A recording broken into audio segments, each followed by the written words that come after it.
అందరికీ నమస్కారం. వినాయకుని పూజలో ఇవి తప్పనిసరి.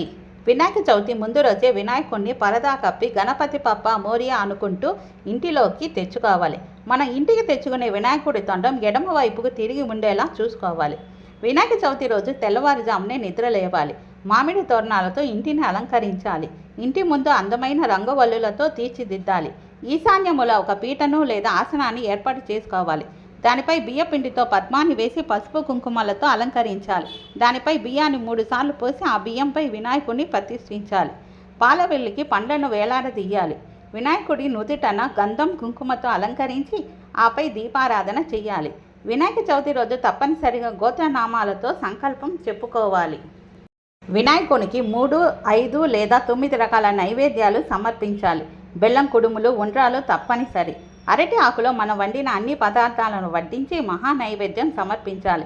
అన్నం, కూరలు, పెరుగుతో సహా ఇంటిల్లిపాది చక్కగా వినాయక వ్రతకల్పంలో చెప్పిన విధంగా పూజ చేసుకొని అక్షింతలు చేతిలో ఉంచుకొని వినాయక వ్రతకథ చెప్పుకొని అక్షింతలు తలపై వేసుకోవాలి.